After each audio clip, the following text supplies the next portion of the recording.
Hello, everyone. I hope the week is going great for you all. This is the final video of the Multiverse Saga, as we're also taking a break and talking about the DCU right now. This will be the final compilation video and the final bit of MCU content for a little while, as I talk a little bit about DC for a little while. I'm also going to do a few different idea things for DC as a whole before hopping back in to the MCU.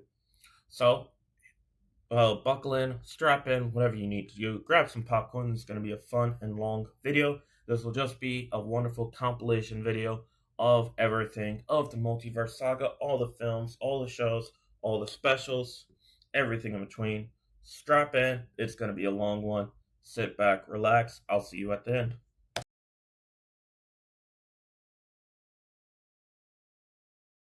Alright, so now our first film of Phase 4 was coming out in July 9th to be specific, 2021 Black Widow, where it had a both movie theater and at home Disney Plus release. You did have to pay extra money for it, but that's kind of how it went for a few of these movies. It definitely pretty much underperformed in the box office. Also, it was the first film of the Multiverse Saga, not named the Multiverse Saga, but it has now been since named the Multiverse Saga. And we start off with a character who died in Avengers Endgame just a few films ago, but well over 2 years ago. And we're getting basically her backstory. And many fans do agree that we probably should have gotten this at some point before Endgame, because most of the movie, except for the post-credit scene, takes place before an Endgame. And timeline sense doesn't really make all that much sense. As why would you have a film coming out after your biggest film of all time that takes place before your biggest film of all time to wrap up and establish newer stories? It doesn't make all that much sense. Now, the movie as a whole, is Black Widow good? Not really. Straight up, not really. The way that they did this movie, both written and acting and CGI, just didn't mesh well. CGI was definitely a down point in comparison to the Phase 3 MCU and even Phase 2 or even Phase 1, from how it improved from Phase 1 into Phase 3, but it kind of went very steep of a downturn for this movie. Now, CGI wasn't that great. The characters were okay. We had Natasha and Yelena Belova. Those were pretty much the best characters. Female Taskmaster, but 10 times worse, was not a good choice. I don't like gender swapping, race swapping, or any kind of swapping of characters unless it makes very much logical sense.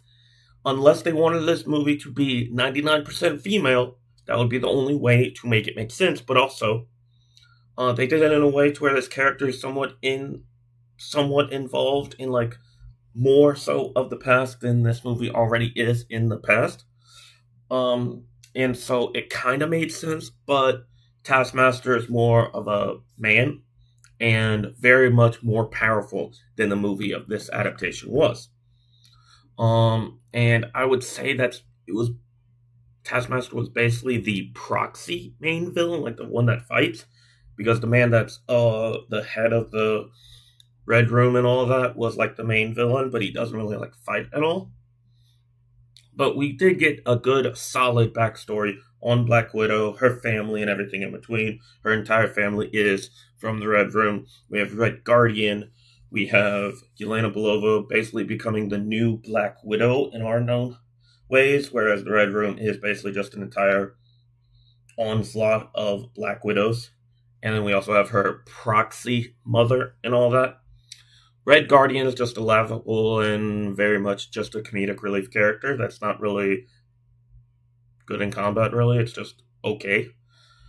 And so Black Widow herself, this was a half decent story, but not a story that you start your brand new saga off with, at least film wise. I know that WandaVision and Falcon and Winter Soldier kind of set the tone with the shows since they came out before this, but your first major movie release should not have been Black Widow. It should have been one of the other movies from Phase 4, and then it would have set the proper tone. This didn't really set the proper tone. And so some fans were a bit deterred and didn't really come back for the next two movies, which were lesser, which was Shang-Chi and Eternals, lesser characters and non-established characters.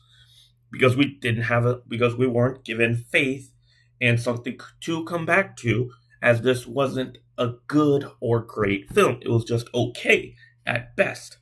Also, the main character is dead. Just dead. The main character won't be coming back at all. So this is just a backstory to lead into Endgame 2 years after Endgame.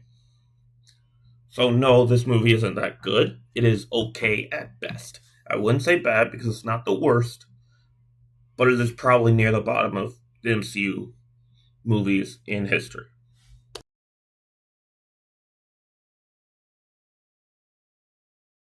All right, and so we have WandaVision, we had the Falcon and the Winter Soldier, and now we have Loki, which is, in my opinion, take it with a grain of salt. You can argue with the wall. We can start a conversation about it in the comments.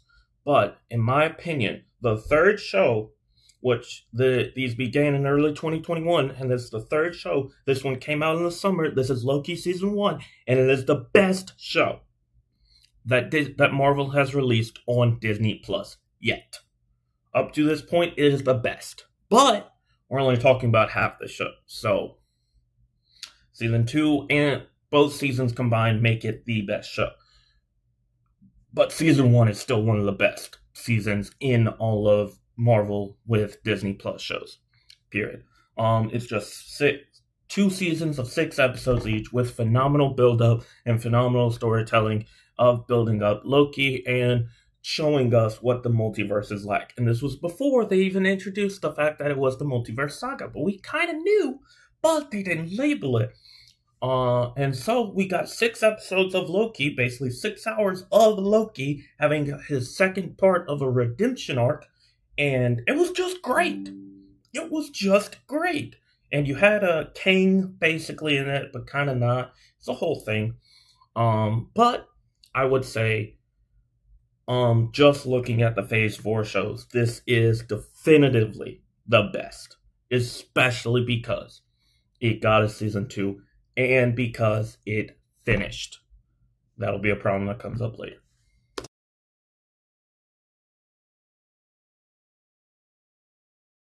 And so now we have at the halfway point of the shows, and not the whole halfway point since we have 2 TV specials later on, but at about the halfway point, we have another certifiably good to great show. If you're one thing you're going to notice about these Phase 4 shows, very few of them suck. Most of them are at least good. And then we have 3 to 5 or so that are just great and top tier. And so we have What If Season 1. A lot of what happened in the Infinity Saga, but we're in the multiverse now, so we can go, what if Peggy became Captain America? What if, I don't know, what if Thanos didn't actually rule and was just happy-go-lucky? What if we have a laughing Thor? What if Tony Stark went to Sakaar and all that? We have many different things to go over. What if Ultron won? I will personally say I am definitely in the minority here in saying I didn't like most of What If Season 1. I find Season 2 to be the best season. That is a talking point for in a few weeks when we do the Phase 5 video. Overall, I will acknowledge this is a good show. I just don't really like it. That's about it. Most of it doesn't really interconnect all that much, and that's not why I don't like it. I just didn't really like Season 1. I love Season 2. I just didn't really like Season 1. That's pretty much just about it. What if? Fill in the blank. And there were some good and some bad, some okay, and that was just it. So, What If Season 1?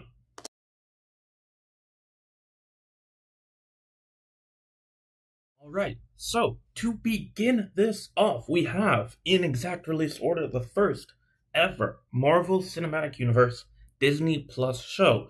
Yes, all these shows are on Disney Plus and were streamed and premiered through exclusively Disney Plus. The first ever one was WandaVision, and people from most of my friends and the general consensus, this is among their favorites and what everyone considers to be the top tier best. Why is that? WandaVision took a shot and was different from among the rest and paid itself off. It made the whole reality warping of the Scarlet Witch more real, and to see how really reality warping her powers are, by just about every episode we go through a different decade in the 1900s, all the way to the modern era, where the reality warps and gets broken, and we finally see the culmination of all that's been building all throughout. It's a little bit slower of a show, yes, but the payoff is there. Unlike some other shows that we'll get to later, the payoff is there. All the payoff and everything in between is pretty much there. It's the only bad part about WandaVision is the fact that after the show, it took nearly 4 years for more about it to come up. Because yes, you had her in Multiverse of Madness. So if you want to be you had this, then Multiverse of Madness, then Agatha. That's still north of a 3-year wait. And we still haven't seen Vision since WandaVision. And this came out over 5 years ago. Around this time in 2021 was around the end, or it's been ended, of WandaVision. And so that's the only bad part. Overall, as a show, it's top tier. It's among the best. You can't really argue with it. It is a great and phenomenal start to the Marvel Cinematic Universe of Disney Plus shows.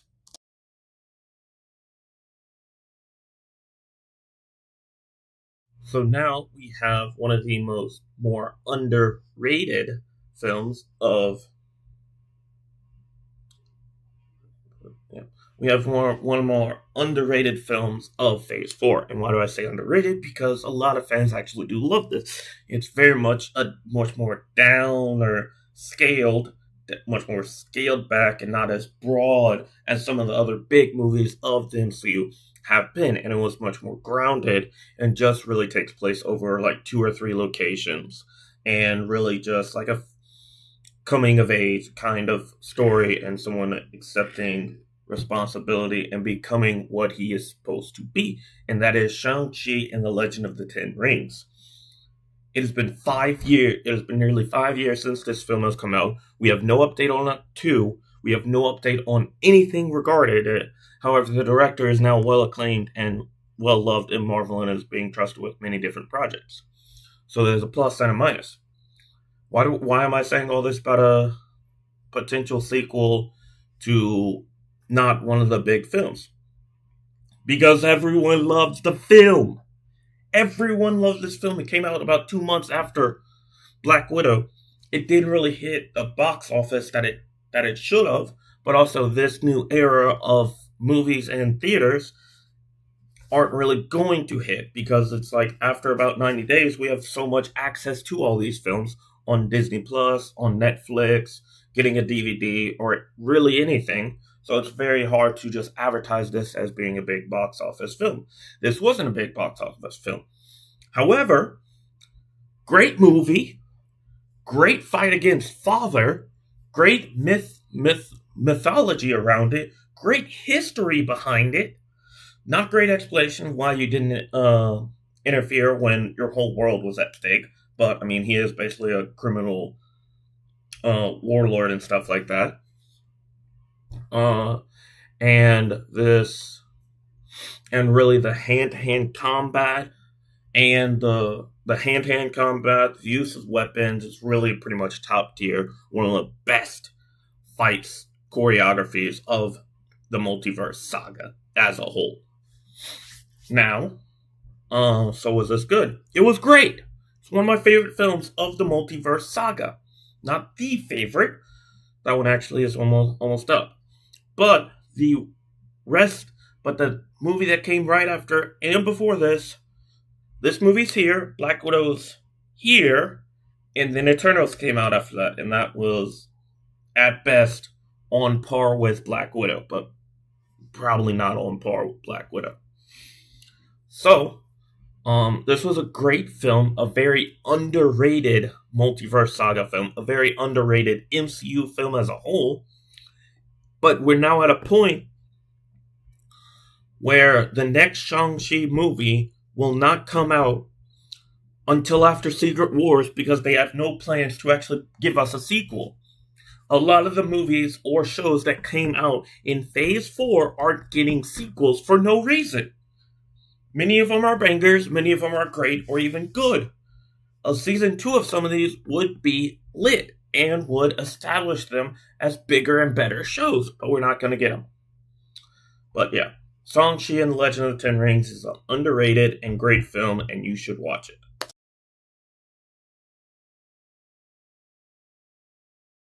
Alright, so now we have the second Marvel Disney Plus show of Phase 4 and the second ever on Disney Plus of Marvel, period. We have the Falcon and Winter Soldier. We have Sam Wilson struggling with identity and not really sure if he should become Captain America even though he's black in the US. We have Bucky Barnes, who is now struggling in a reality and trying to find himself in a post-in-game world and still struggling with the after effects of the Winter Soldier and everything that came with that. Now, overall, until the last episode, which this is what a lot of Disney Plus shows suffer from, you can watch this show and go, oh, this is great, and then get to the last episode and go, this kind of feels rushed and the villain doesn't feel perfectly executed. So, it's a great show. However, a lot of these shows with the overall villain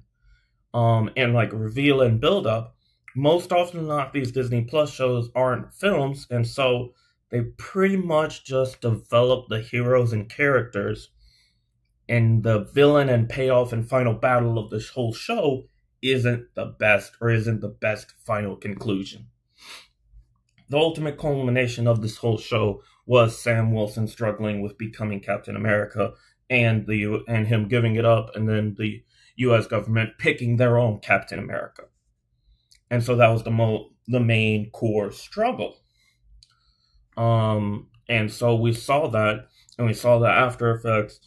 Ultimately, Agent Walker, John Walker, was getting his first name for a second. John Walker was Captain America, decapitated a person, and it was filmed. So he's not Captain America, and Sam Wilson ultimately took up the mantle. And so the show overall is great. The villain and the villain execution isn't the best at the end. It's a great build-up, but not the best ending. And people more often than not will remember the end than the middle or beginning. You will either remember the beginning or the end. If you remember the middle the best, it's a very different kind of thing. But most often than not, you'll remember the ending of a movie or a show more, as it'll have a bigger impact on you than the middle and beginning. And well, the ending in the villain perspective wasn't as good as some would hope.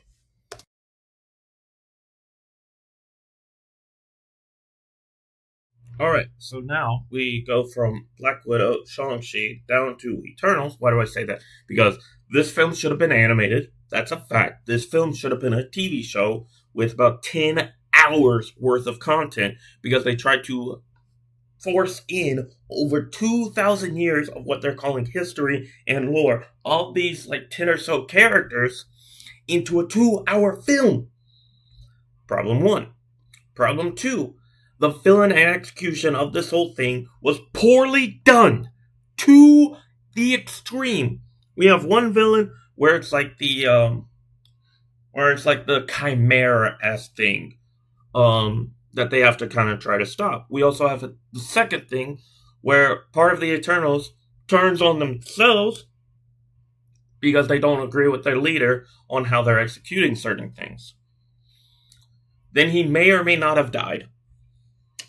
The leader is dead about 5 minutes into the film, even though she's kind of alive for most of the film as they go back and forth between like the 12, the 13, the 14, the 15, the 16, and all those like different centuries and hundreds of years of history.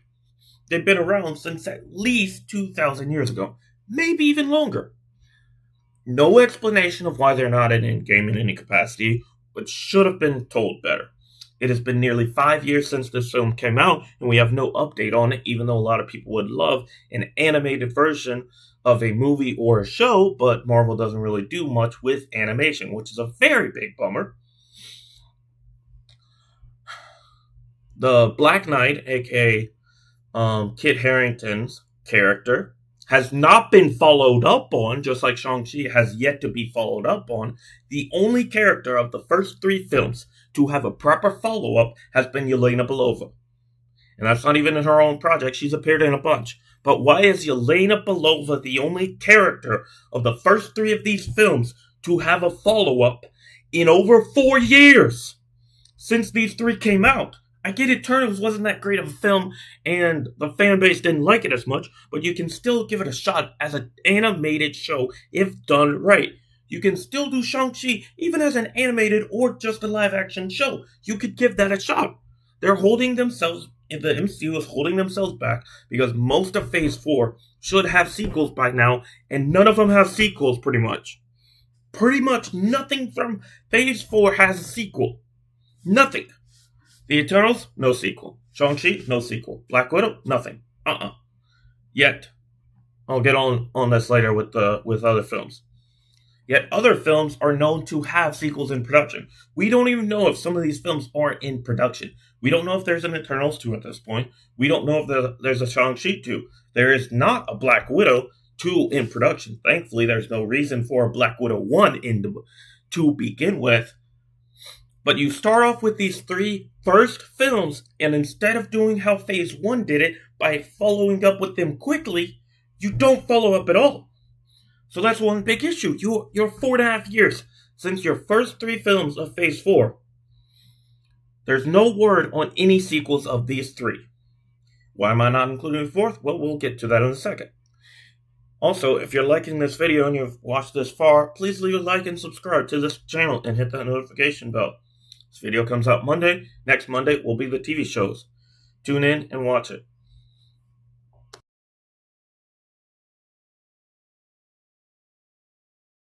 Now we have all this talk about sequels and stuff for the first 3 films. Why am I not talking about the 4th? Well, the 4th film to come out in Phase 4 is the finale of the Spider-Man Home Trilogy. Why is it called Home Trilogy? Because it has Homecoming, Far From Home, and No Way Home. This is the critically acclaimed. It hit over $1 billion. Spider-Man No Way Home. You have Spider-Man as Tom Holland, Tobey Maguire, Andrew Garfield. You have Doc Ock from the Tobey film. You have Electro from the Tobey film, from the Andrew Garfield films. You have Electro from the... You have Doc Ock from the Tobey. You have Electro from the Andrew. You have Sandman from the Tobey. What else? You have Green Goblin from the Tobey Maguire, pretty much right after Spider-Man 1. You also have...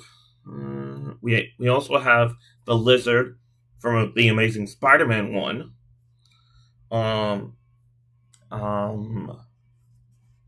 Let's see, that's 4 of the 5-ish villains we have.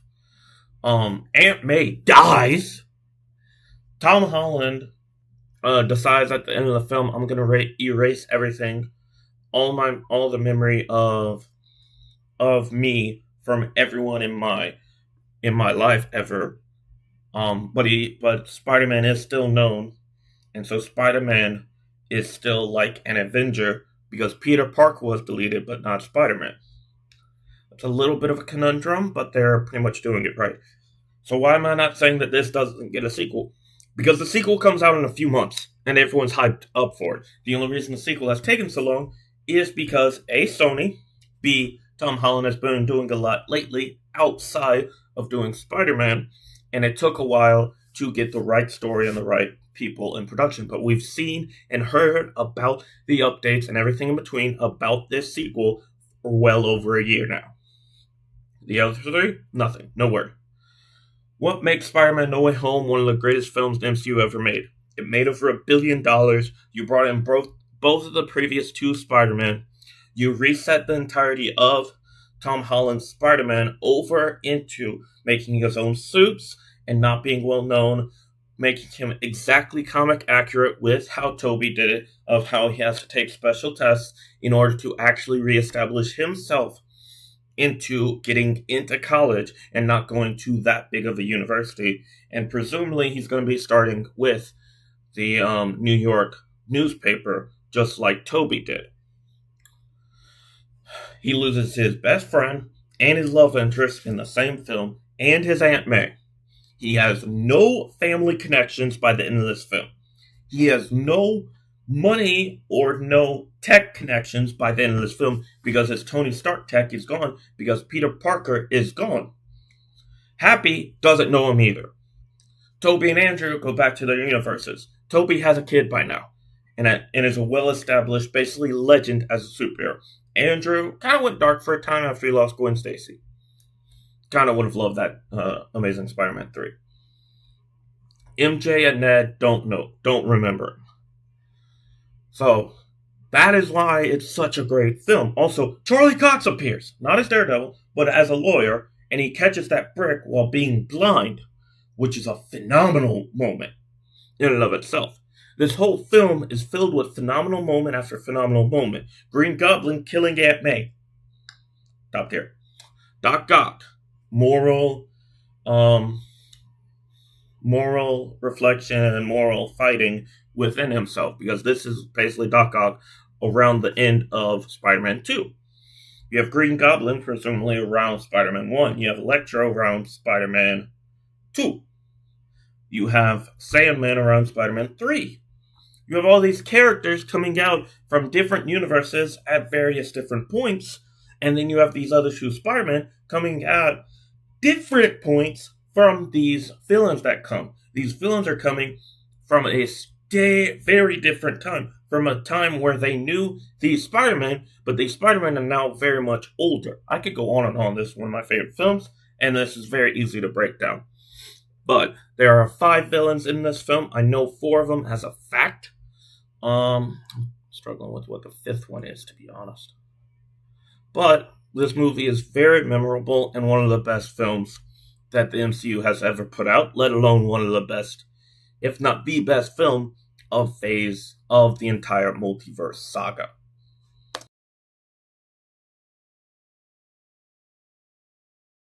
Alright, so now those are the 4 films that come out from July to December in 2021. The spacing wasn't all that right, but we had 4 good, okay, a good, okay, a great, and then a greatness.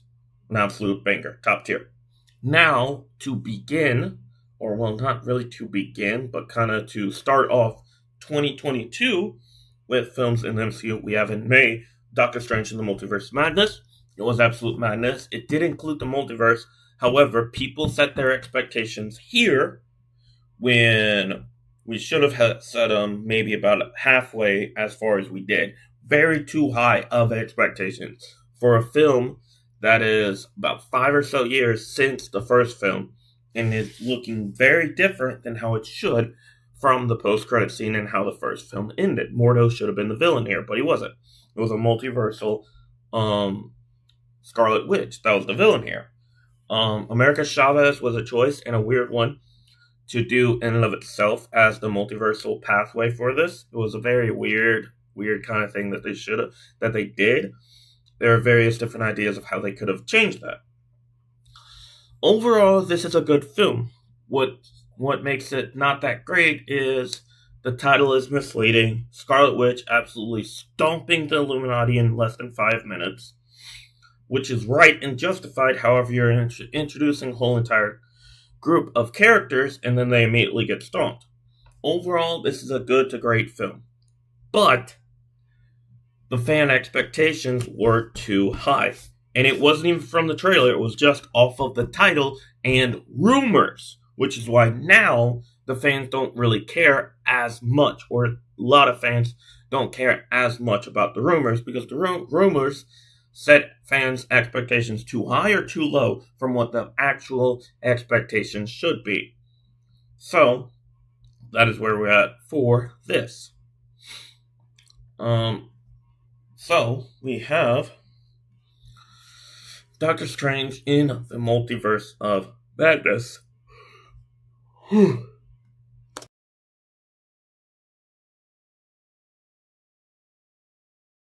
Right, so now coming at the exact halfway point, since we have 10 in total, we have our fifth show.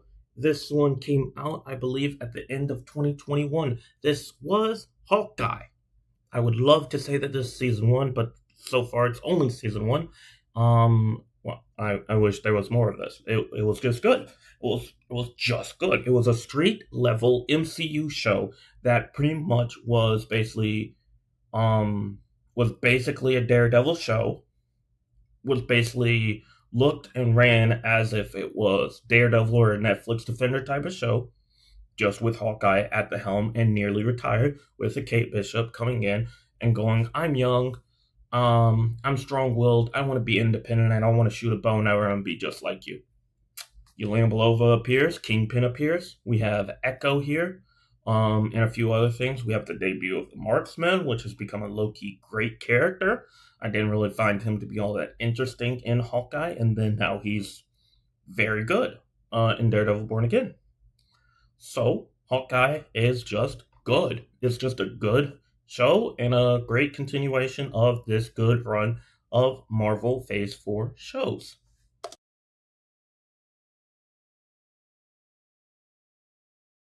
Right. So, as we get over the halfway point, I want to go ahead and say, hey, if you're watching this far and you're already 12 minutes in, maybe you're liking the video. So, why don't you just like the video, subscribe, hit that notification bell. We upload here at least 3 times a week: Monday, Wednesday, and Saturday. Sometimes Fridays, and every so often we'll upload a Tuesday video, which is a combined or compilation video, mostly to do with Marvel, but we'll have other types of compilation videos up in the near future. Wednesdays, we have TV shows in the broad sense and rankings and just overall deep dives into stuff like the Arrowverse and stuff like that. Fridays is narrowing it and going over specific TV shows in general and just going over a specific TV show. Saturdays is books and any type of book content I feel like putting out.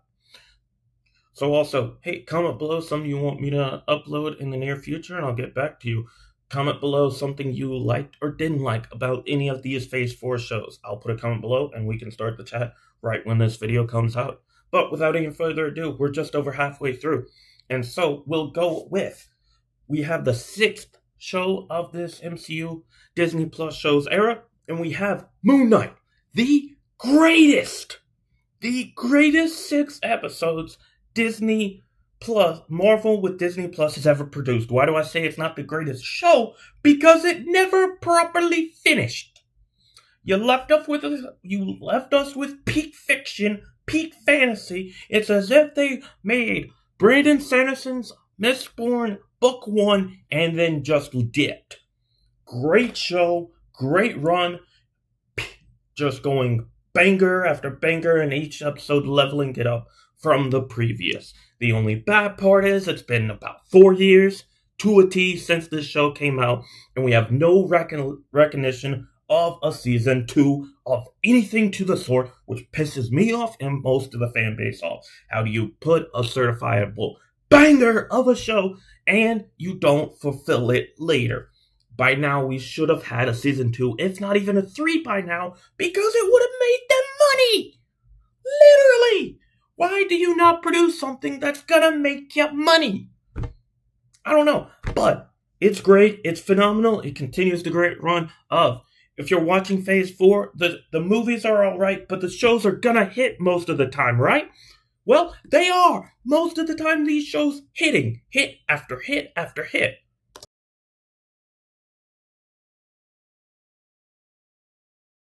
Now we have the final film of Phase 4, over what felt like a long 2 years in 7 films in a 2-year span, but not great overall pacing, because we never had a film in the first, 4 months of either year.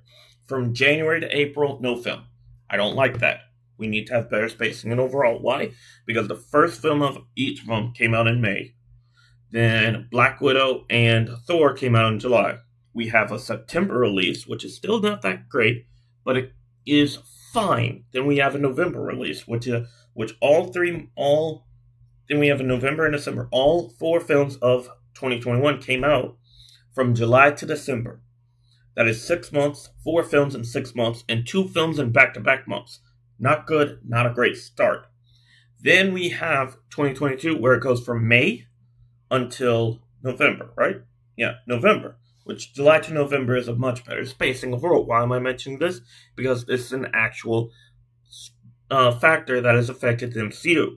We went 4 films, then we went 3 films without any actual explanation from the MCU heads about why we're going from 4 down to 3 in such little time. You established more films, but now you're going back and scaling back without really anyone telling us why. And now, so we have Black Panther, Wakanda Forever. This is a great film in and of itself. However, because of the choices that we made to make this film a full-blown Chadwick Boseman Memorial celebration, we are now screwing ourselves over in the near future. Because A, Black Panther 3 has been announced, but no confirmed timetable for it. It came out just over 4 years ago in November of 2022. Great film. Overall, wonderful. Chadwick Boseman funeral, everything in between. However, Shuri as the Queen of Wakanda should not last long. Why? It's not that she's not a great character, she's not a leader. And we need a Black Panther, which is why M'Baku, for the third Black Panther movie, should be the main villain and should take over the throne and everything in between. Will also have to be very big shenanigans happening for Black Panther 3, because now we have, instead of T'Challa, we have to have T'Challa's son basically as nearly a teenager and become king all in one film because of the bad setup we have. A great memorial and a great celebration for the life of Chadwick Boseman. However, for the future of this franchise, we're not setting it up great at all. Not at all. The film as a whole, phenomenal. Top tier. Namor, wonderful villain, wonderful story, kind of like an anti-hero, but in this film he was basically a villain. Killing off the Queen, basically, great. More story and more development for Okoye and the other soldiers, great. Then we got an announcement for a project, a TV show adaptation for this. Okay, it's a little bit weird, but okay, we got it. And so this is a great film, but because of the way this film has done, in hindsight and retrospect, it's not the best decision that they could have made to do for this film and for the future of the MCU, for continuity, for lore, and for history. Because also Shuri shouldn't lead for long, so we're gonna have to wait and see what Black Panther 3 is like. However, Black Panther 3 will not come out until at least 2028, which proves the issues that the MCU is having. Spider-Man is the only one that's getting a sequel of these. Thor will be getting a sequel, likely after Secret Wars, or right before Secret Wars. We don't really know yet.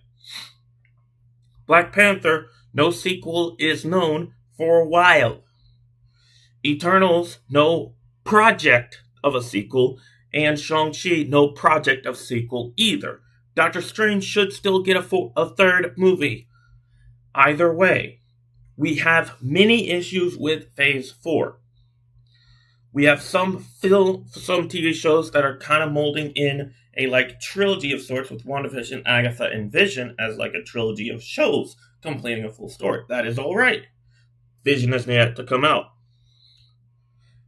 And Agatha took a lot longer than it should have to come out. Why am I bringing all this up? Because the MCU is not doing fast enough or quick enough production or writing or giving us proper updates on certain sequels or projects. So, MCU Phase 4 had 2 great films. The rest were good, okay, or bad. You can decide on that, pretty much. Shang-Chi was good. Doctor Strange was eh. Eternals, eh. Love and Thunder, eh. Black Widow exists. That's the issues with this phase of films. And also the quality over quality debate.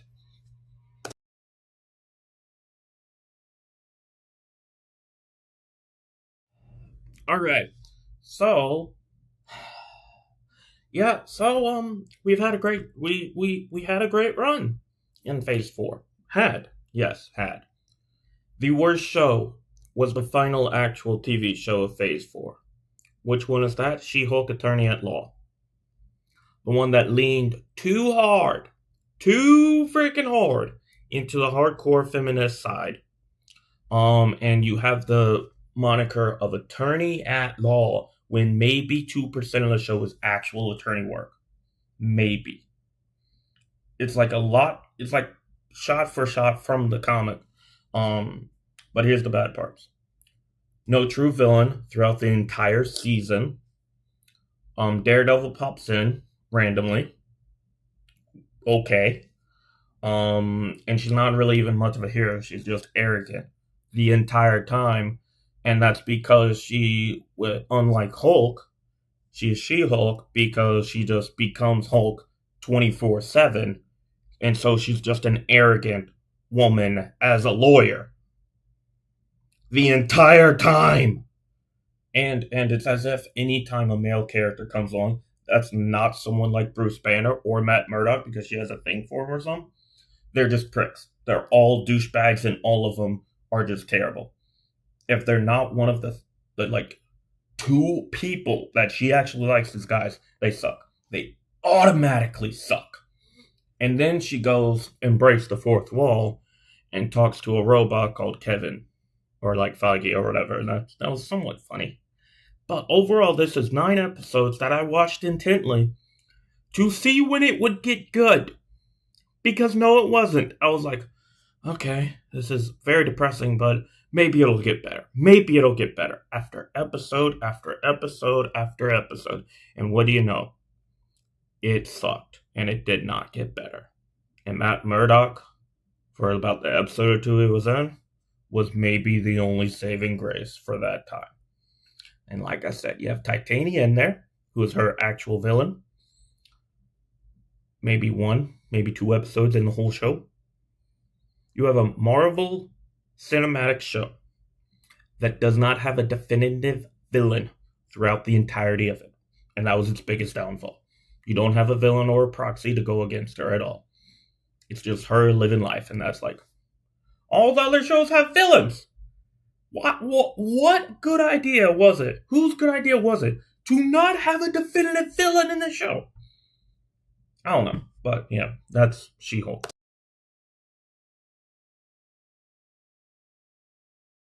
Okay, so now we have, after we've had WandaVision, banger, we had a good show in Falcon Winter Soldier, we had a great show in Loki, we had a good show in What If, Season 1, we have a good show in Hawkeye, we have a great Moon Knight show.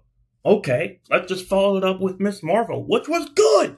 Again, it wasn't the best, it wasn't the worst, it was okay, but again, we just had another good show. How could you not be hyped for Marvel? Oh, right, the movies don't hit as hard as the shows do right now. We have 7 shows, and we're less than 2 full years in, which is a lot of content, but nearly every show is hit. So we have Miss Marvel, Kamala Khan. It's just going off. It's just insane. It's a great show. It's not a top tier, not all this CGI stuff.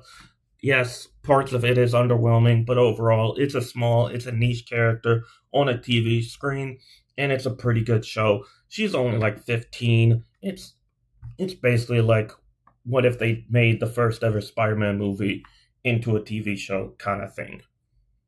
She's like 15, and she's living out her dream. It's a good show, and it continues the great run that Phase 4 was on with their TV shows.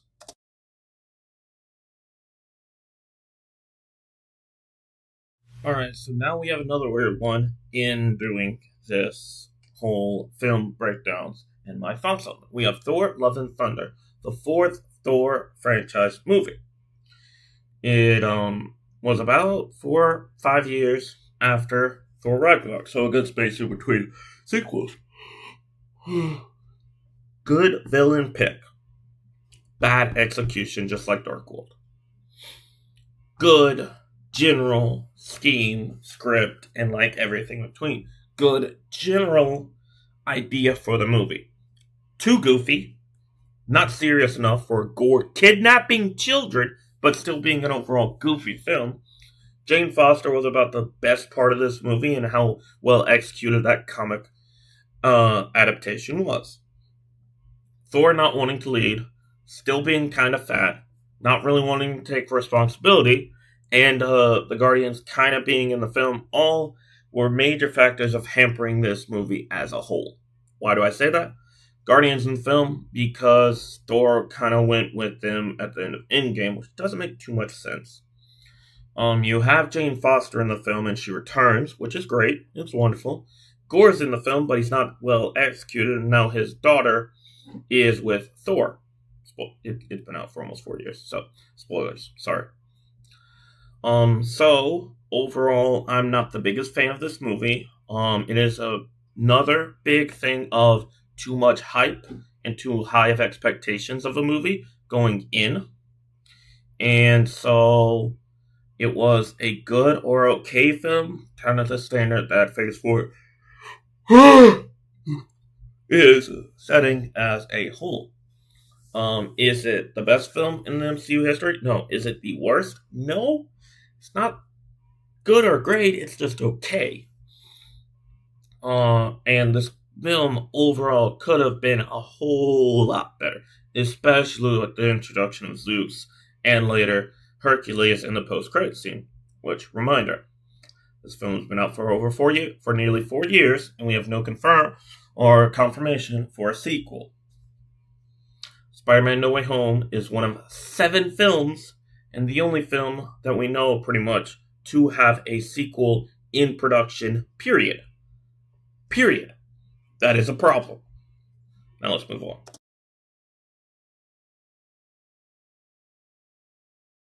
Alright, so the final 2 parts of this are Werewolf by Night and another TV special. These came out in Halloween and Christmas seasons, respectively. So we have Werewolf by Night, which came out first in only black and white, and that's the only time I've seen it. Not because it's not good, just because I watch a lot of TV and stuff. And there's since also been in color. I would say, since this is just a TV special, I can't really rank it over the whole shows, but easily this is basically the best one shot of a TV that I've ever seen. It's just great. It just moved the pace along greatly, and it told a wonderful and pretty much complete and well thought out story for about the 45 minutes that it was on the screen. I mean, just another good or okay show, or TV special, or whatever you want to call it. Which is why, and the holiday special was also good, which is why Punisher is being hyped up right now.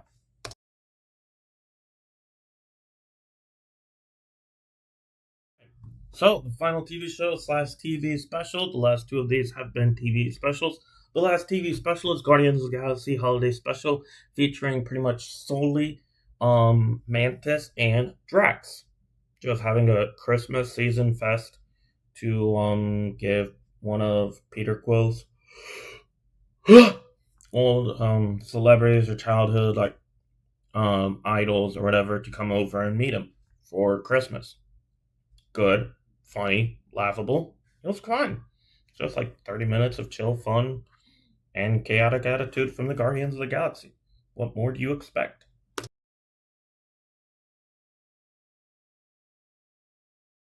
Right, next up we have, not as great as Loki and What If Season 2s of each, but a still good and overall okay show. We have Echo, which released in early 2024, right after What If Season 2 premiered in late 2023. And so we have Echo, 6 episodes released all at once, a good and wonderful blast. Wasn't as good as some of the best, but is definitely not the worst. If you're looking for the essentials to watch of the MCU, Echo is probably not on that list very much. If you are looking and a big Daredevil fan, you might need to watch parts of Echo in order to understand how Kingpin is not blind if you watched Hawkeye. If you didn't watch Hawkeye, you don't need to watch Echo in order to watch Daredevil Born Again. Now, what is that to say? Echo is good. It's okay. It's not an essential MCU project to watch, but if you're a perfectionist and want to watch the entirety, it's a good and wonderful watch. It's not as bad as some of the worst, though.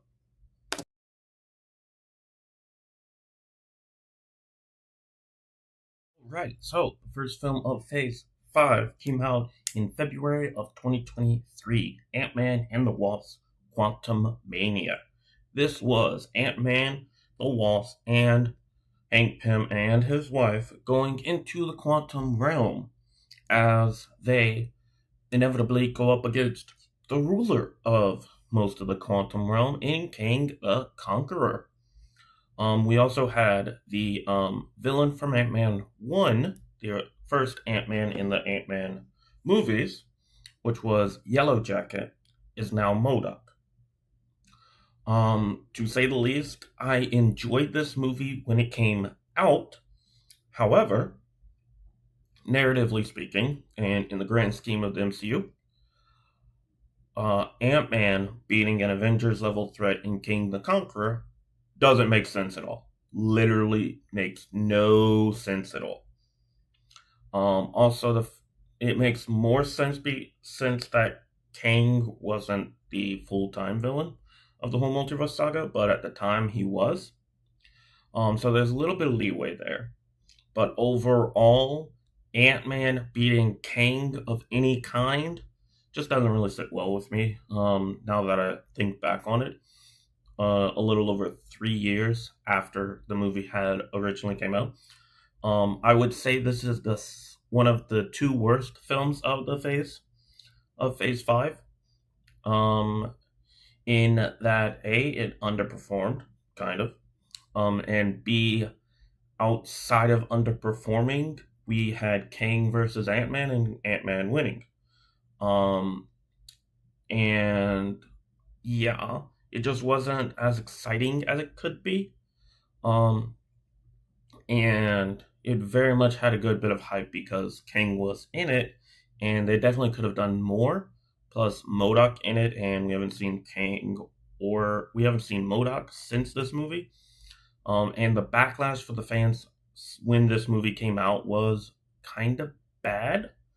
And so overall, this is probably the worst film of Phase 5. And so I liked it when it came out, but it's like just okay. But narratively, the villain losing here doesn't make that much sense.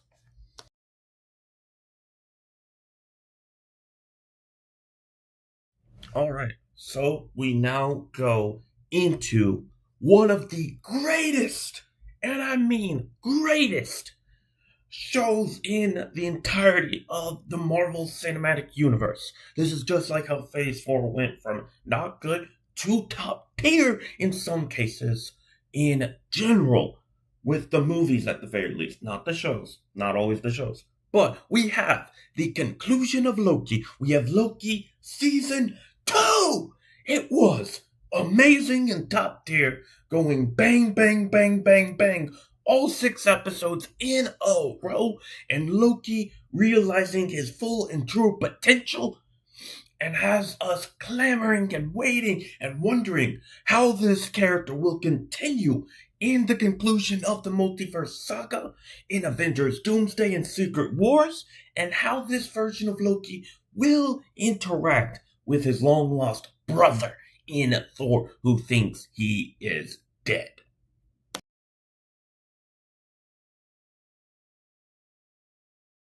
All right, and then we have right after Loki season 2, we have the greatest and best season of What If. We have What If season 2. I'm not the biggest fan of season 1. I will recognize that it is pretty good. What If season 2 is the best for me because I just find it to be the most entertaining. We will cover What If season 3, so I'll save my thoughts for that much later. But I very much enjoyed What If season 2. I found the episodes to be the best and most creative overall, and they were just a fun and wonderful blast. I watched this in the lead up to watching What If season 3.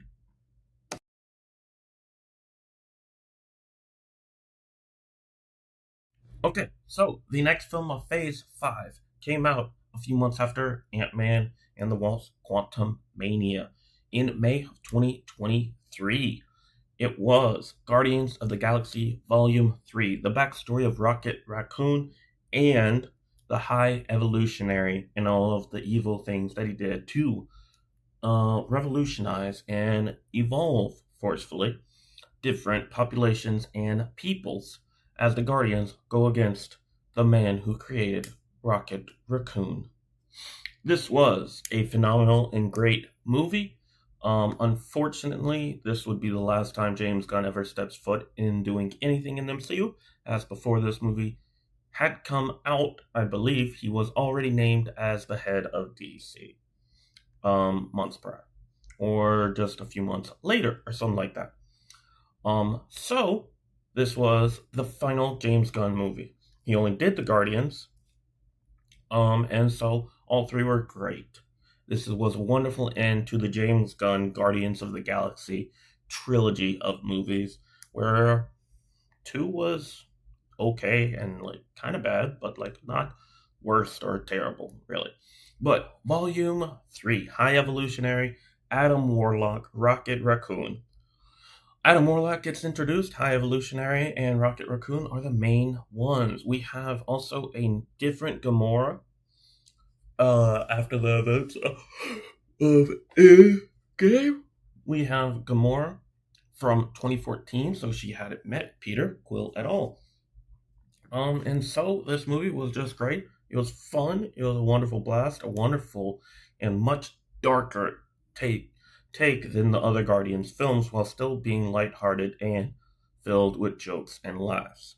I love this movie, and I still like this movie. I would say that this movie is probably the best of Phase 5. So we start with one of the worst, and then go with one of the best. That's so we know it's either going to be one of the best or the worst for the next film, right? Let's find out.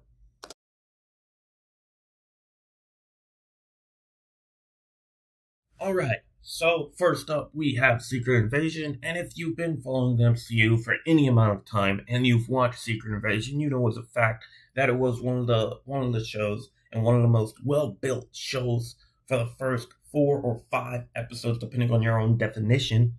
But once we get to the finale, it just doesn't hit like the rest of the show, and it leaves a sour taste in our mouths as the ending is just not it.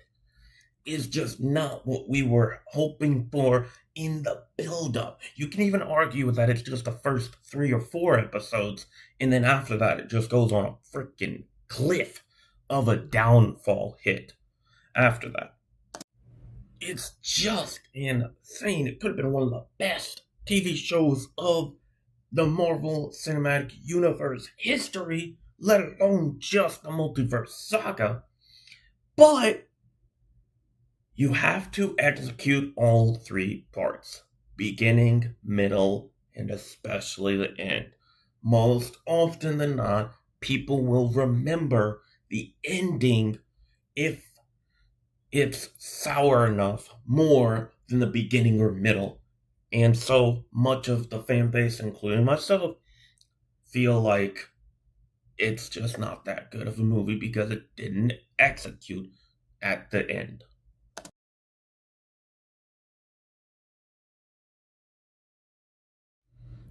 One of the best, one of the worst, to a good. So we have Ant-Man and the Wasp: Quantumania was one of the worst. Guardians of the Galaxy Volume 3 was pretty much the best.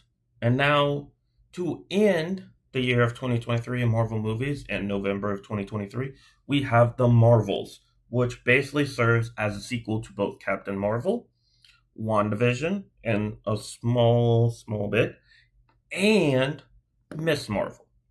And so Miss Marvel was a TV show in Phase 4 where Kamala Khan came. I believe it was Phase 4, right? Right? One sec. Yeah. It came out in Phase 4 and pretty much in like the prior year or so.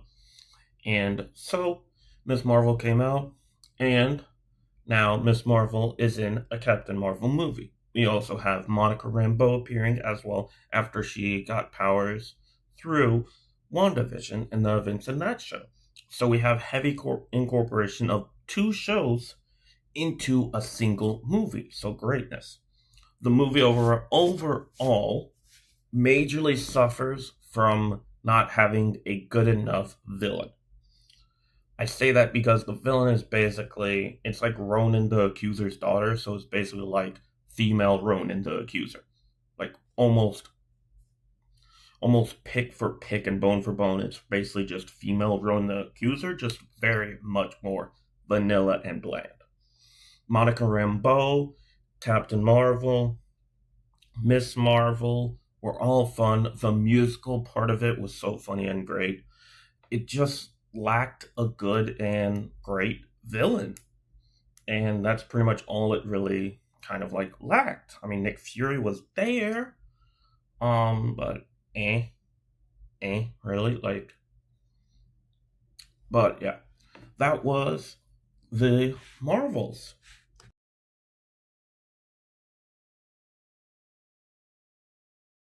After about 8 months since the Marvels, we have the best or second best movie in Phase 5, and definitively one of the best movies of the MCU since Endgame. Pretty probably in some people's top 5 to top 10 of MCU films. What is it? It's Deadpool and Wolverine. Just a fun blast and fun interaction of Deadpool, Wolverine, plus multiverse shenanigans, and part of the multiverse is collapsing. The TVA want to hunt down Deadpool and basically like this variant of Wolverine. And so, this is just a fun and wonderful blast. The villain overall isn't the best. It's not the worst. It's not very bland. It's just not the best villain. It's a very good villain, just not a great one. Um, Looks just like Professor X, which I think that's kind of the goal. I think it's like a female Professor X twin from the womb that like died and had to or got TVA'd. The pseudo villain was this guy from the TVA, and basically the TVA were like secondary villains the whole time. We also got Chris Evans returning as the Human Torch from his Fantastic Four days, which was kind of fun. Um, Wolverine finally wearing the proper Wolverine suit. Chef's kiss, perfect. Deadpool interacting with Wolverine was so fun. Even their first actual interaction where they fought for like a solid 20 minutes. The Backstreet Boys, Bye Bye Bye, and all that fun stuff. Deadpool using bones from other people to kill others was insanely funny. The whole movie was a fun blast. Deadpool plus Wolverine and a few others traveling the multiverse and trying to save part of the multiverse from collapse. Just a fun and wonderful blast. You sometimes keep it simple.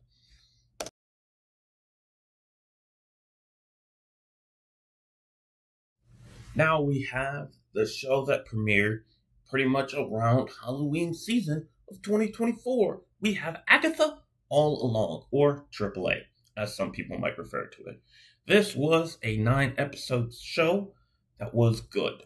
I won't say great because people will say great because of the ending and it was amazing and this and that. I do still remember most of the show. The beginning was okay.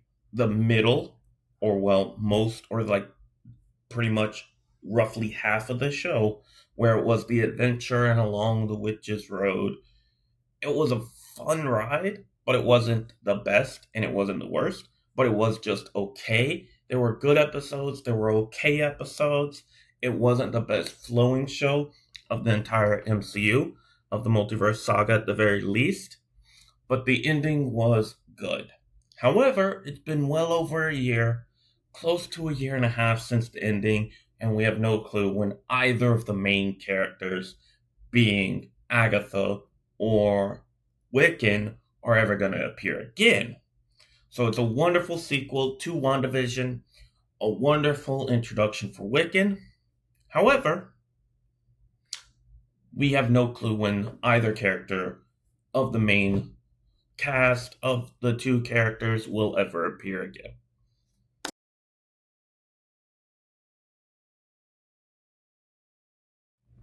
And now for the film of Phase 5, where I can go on an entire rant of probably 20 plus minutes about why it wasn't as good as it could have been, and it very easily has shouldn't really have any problems with being this mid to bad. And I would say this is tied with Ant-Man and the Wasp: Quantumania as one of the two worst films of Phase 5.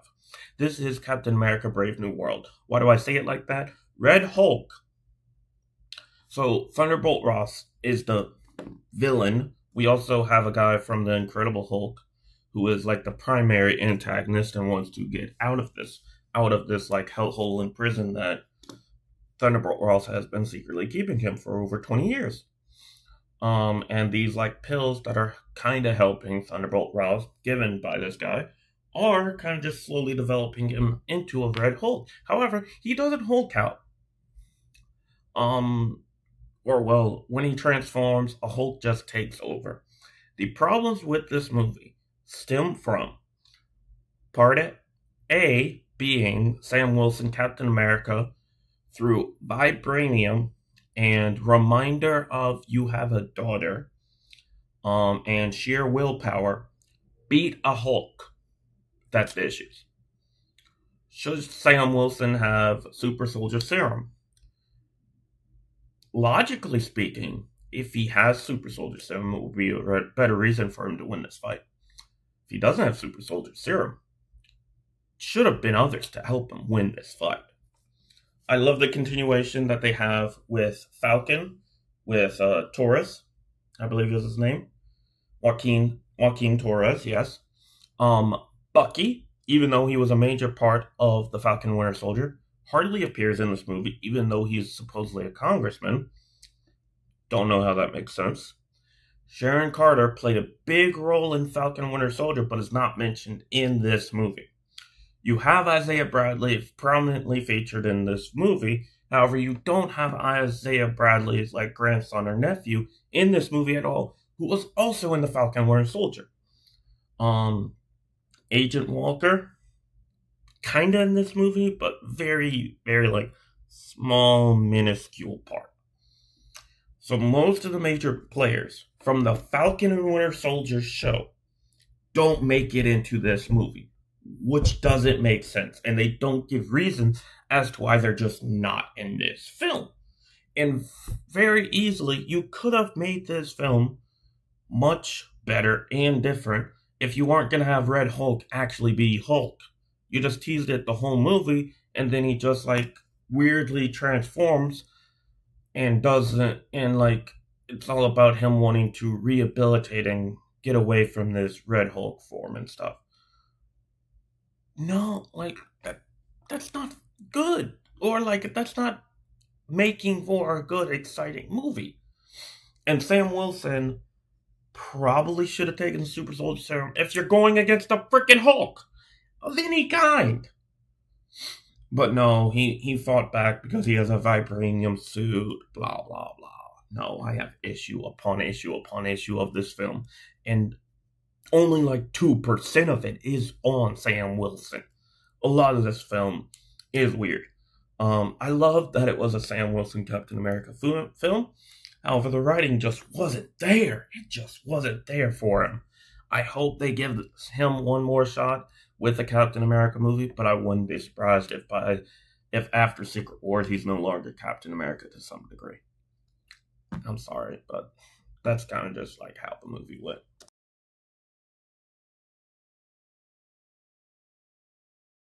We are now in our final 3 shows, and all 3 came out last year in the wonderful year of 2025. And so we're going to begin these final 3, continuing in chronological order of release, being with Your Friendly Neighborhood Spider-Man Season 1. A very unique Spider-Man origin story, a very unique animation style, and also a wonderful way to have a Spider-Man plus other heroes in a Spider-Man project. We have Daredevil and the female white tiger that they're building in Born Again season 2 right now. We have I forget what his name, Tombstone. We have Tombstone slowly being built up. We have Spider-Man finally being grounded and mostly in just New York City, fighting low-level street. And as he is beginning, he's working with Norman Osborn and Harry Osborn, has one of the Runaways as his best friend. I am not the biggest fan of the animation style, but it is fine. It's okay. The show is good as a whole, and most certainly is for the broadest of audiences possible with the animation style and the difference that it has. It's a good show, not the greatest show. I do am very much anticipating season 2 when it comes out later this year.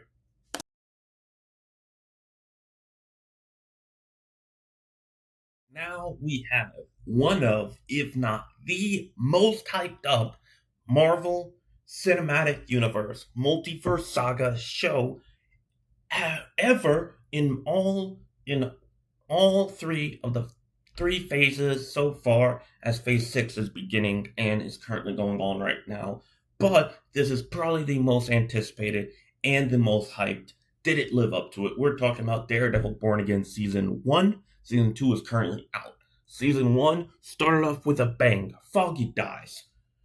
Daredevil versus Bullseye going head to head. Bout. All this good stuff. The hallway fight scene, the cinematography was great. And then Matt stops being Daredevil for over a year and doesn't suit up again until around episode 7. Why is this good or bad? Well, I can go on a rant of probably enough for a whole video, but I'll keep it short and sweet.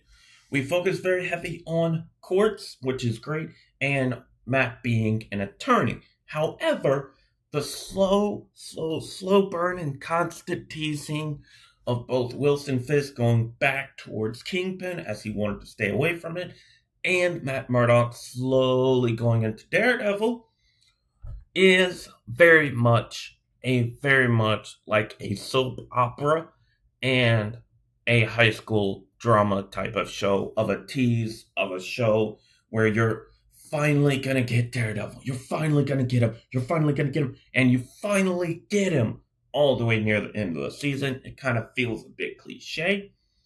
We also have the introduction of White Tiger, which kind of fills the gap of Daredevil in between. We have the debut, or at least the continuation, of the Punishers, a gang that worships the Punisher. Kind of funny. Frank Castle Punisher appears and kind of talks Matt Murdock back into Daredevil.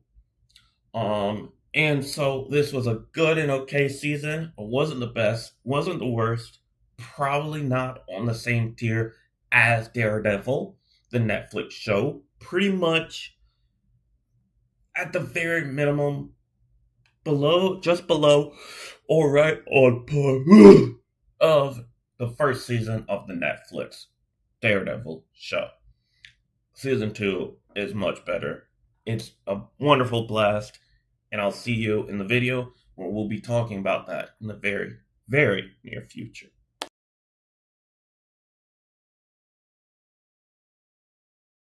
We have the end of Phase 5 in regards to the shows. We have Ironheart. I'll keep this short. I'll keep this sweet. I don't like this show at all. I don't like the fact that this is probably going to be one of the Disney Plus Marvel shows that is going to be getting a season 2. I don't like the fact that the main character was so willing and so easily ready to make a deal with the devil. I also don't like how she went from MIT, doesn't have money, doesn't go, I am smart, I am capable, I can make a product or a resource to where I can make money. No, she goes straight into crime in less than an episode. She also goes straight towards someone who she knows and has a bad feeling about, but she's too curious and wants to gain power quickly, So she goes to an obvious bad guy for help. I also feel like this show went a little too much into the diversity column. Um, and it had a very good chance to be a good show.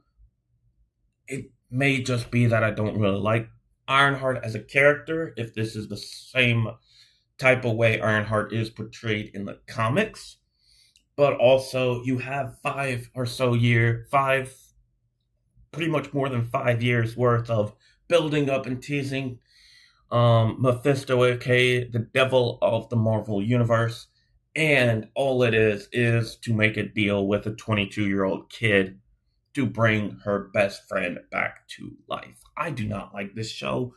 I've somehow gone on for about 2 minutes about this, but I'll leave it at that. I'm not going to go on a long rant about this. I don't like it. Maybe season 2 will redeem the show for me, but that's how I feel.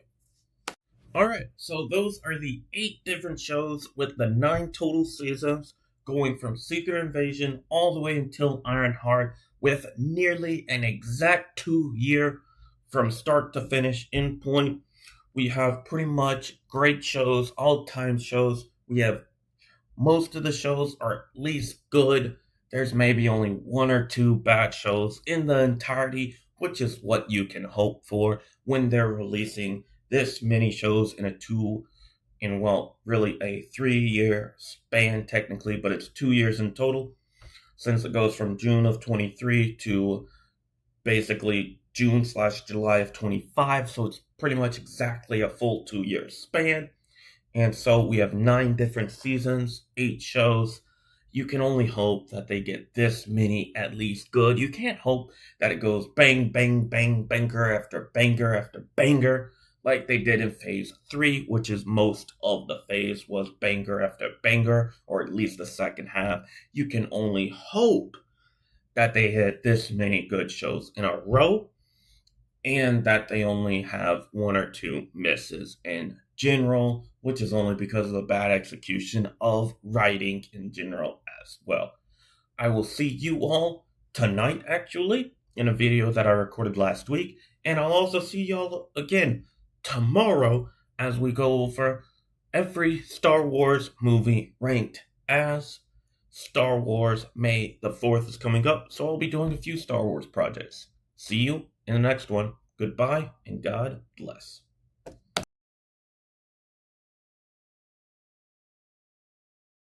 Alright, so we're going on a good, nice streak. And now we enter the end of What If, the season 3 and finale of What If. I find season 3 to have a few good episodes.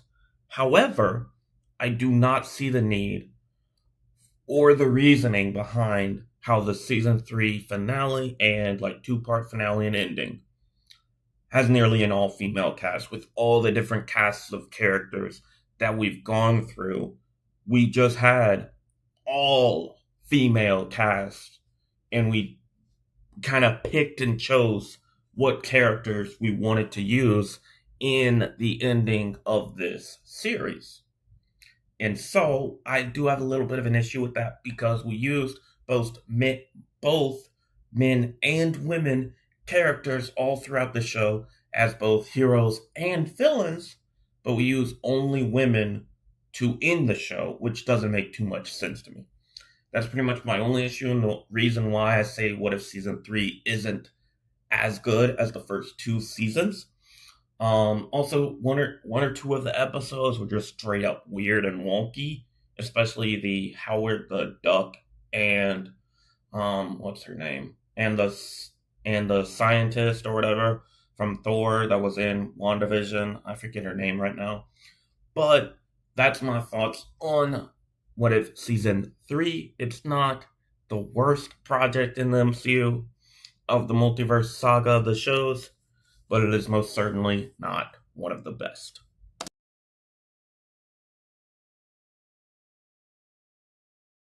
So now, as we round out the 6 films of Phase 5, don't forget to like the video and subscribe. We have the 6th and final film of Phase 5 happening in May of last year of 2025, What movie was it? It was the dark and gut wrenching and all about emotional and mental health, coming out in Mental Health Awareness Month, but it's all about mental health and possible suicidal tendencies. It is Thunderbolts, where every single one of these main characters has contemplated suicide at some point, and it is highlighted very heavily. And this just is a movie highlighting that there's light within the darkness. It's literally, it's just the sentry and the darkness within the sentry. The void. The sentry and the void. Madame, the Madame Allegra de Fontaine is in this and like head of the CIA, but not really in there, trying to shut all of her stuff down. Yelena Belova, um,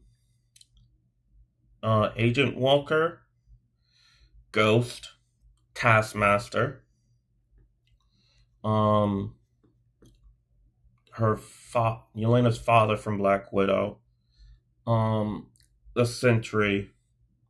I might be missing a name or so, but overall, this rounds out how Phase 5 was much better and much more improved than Phase 4, as you had not one, not two, but 3 out of 6 films to be great and wonderful rides.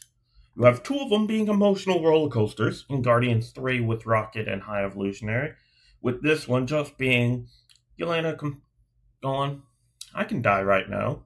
US Agent going, I've had a rough life lately, mostly due to my own actions, and I need to be better. There's also, I was forgetting, Bucky Barnes is in this wonderful movie. And so this is just a wonderful movie, a wonderful ride, and a wonderful end to the MCU Phase 5 movies. And I loved it. I loved that we had at least half of the movies. We could get better than that, but we had at least half of the movies of a phase in greatness. So,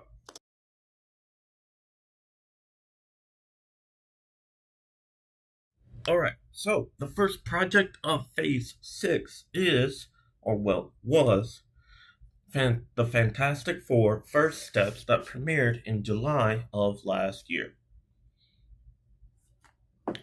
Okay, and so I watched this in theaters nearly a year ago now, and it was a phenomenal film, and I love the take on all members of the Fantastic Four, and finally treating all of them as they are all smart in their own regard.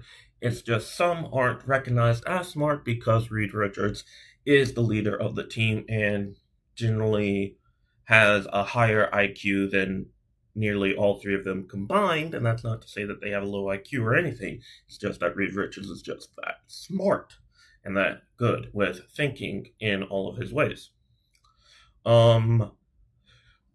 The sound effects with the Thing were great, and how every time he moved, you can hear a rock or something move. Sue Storm's invisibility looked great. The Human Torch looked as clean as it has been, and it treated the Human Torch, Johnny Storm, as smart in his own regard, being able to figure something out that only really he could figure out. In basically figuring out a whole entire alien language, but none of the others would have thought of that. Reed Richards is more of science and theory type of person. Johnny Storm is about the out of the box type. And so the Thing is more aligned with Reed Richards as well, but Reed is just on a different level.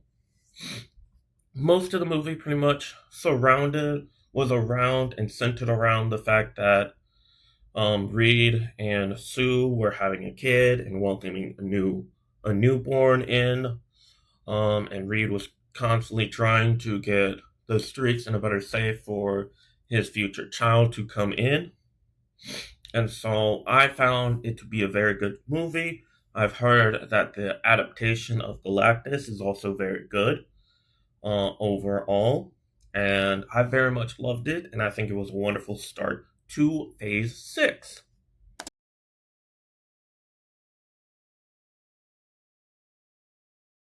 Alright, so the second project that was released in Phase 6 was The Eyes of Wakanda that came out in about August or September of last year. A four-part series of ancient Wakandans just trying to get what was stolen from them um, to keep vibranium from coming into other hands. Yeah, this is the one that I straight up dropped after about an episode or two, not even caring that it's only 4 episodes and only really 2 hours in total. I'm not a fan of the animation style and how it was taken. It very much looked like The Prince of Egypt, which came out well over 20 years ago. Um, and I didn't like how the overall art style was going. It looked very cheap. The figures, the people looked very old style, and it looked even more of an older style than Friendly Neighborhood Spider-Man. And so overall, I don't like it. I didn't like it. If you liked it, that's for you. I don't. Sometimes I just drop something if I don't like the art style that much. I don't do it often, but nonetheless, I do it sometimes. And so I dropped Eyes of Wakanda. So now the next show, which only has 4 episodes and a total of 2 hours in runtime roughly, that is Marvel Zombies. Gonna be dead honest, I don't like the What If animation style continuation.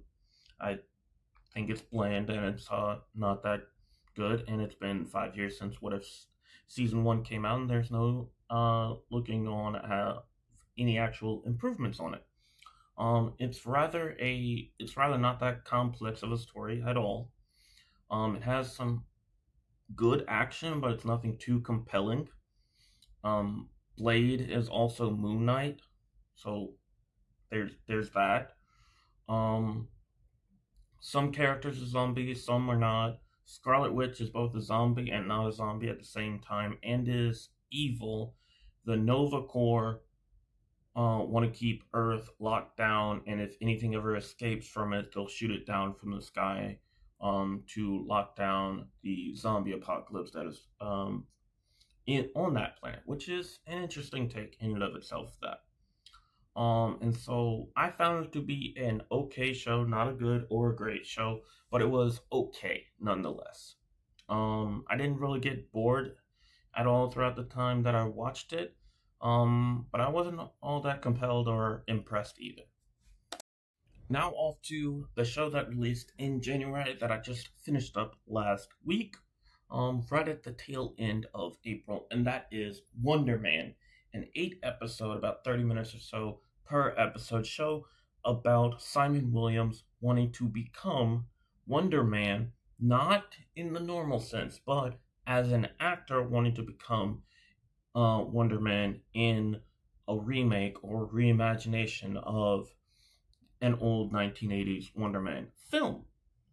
And he has powers, yes, but it's all a little bit weird and stuff. And we have the guy who was playing the Mandarin in Iron Man 3, who also made an appearance in Shang-Chi and the Legend of the Ten Rings.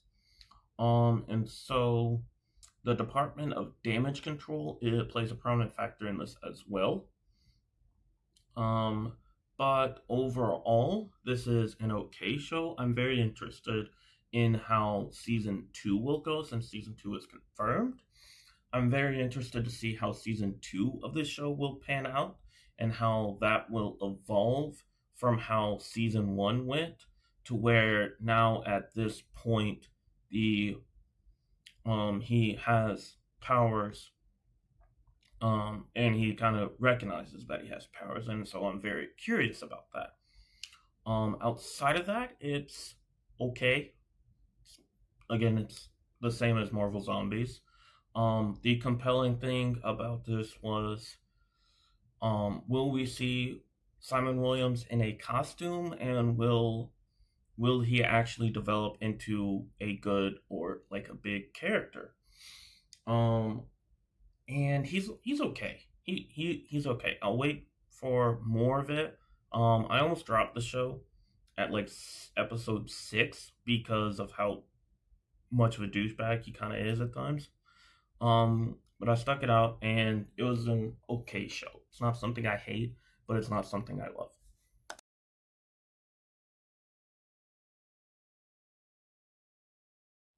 First off, we have how good was Daredevil Born Again Season 2?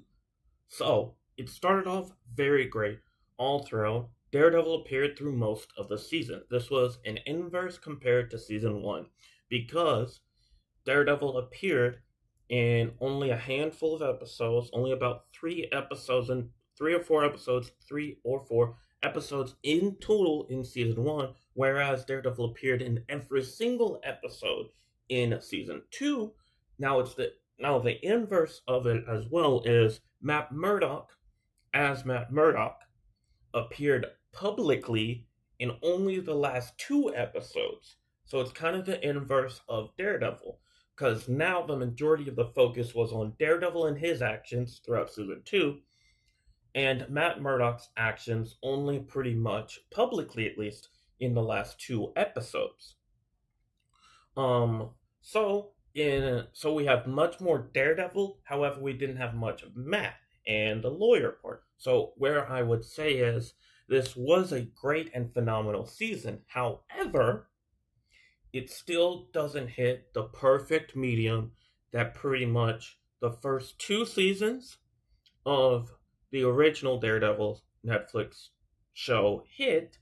It wasn't really as smooth as Daredevil season 3 of the Netflix show, because Daredevil Netflix shows the third and final season of the Netflix Daredevil show primarily featured Daredevil and hardly any of Matt Murdock. Everyone loves and praises that season. It's not my absolute favorite, but also, this season didn't have we're not at 13 episodes either. That's always a big issue as well. But also, this season also had a lot of Matt Murdock behind the scenes and stuff as well, just like the season 3. It had a little bit of lawyering. I wouldn't say it's better than season 3 of Daredevil, though. It's not. It's probably better than season 2 of Daredevil, the Netflix show, even though it has less lawyer scenes. Why is that? Why is it better than season 2 for me? Well, it's better than season 2 of the Netflix show because it doesn't split the plot in 2 parts throughout the whole season. Because in season 2 of the Netflix show, you had the Punisher arc and then the Elektra and the Hand arc in the second half of season 2, whereas Punisher took a backseat role in the second half of season 2. This arc was, how are we going to take down Kingpin? Throughout the entirety of this arc was taking one step after the other, going layer after layer of how to take down Kingpin.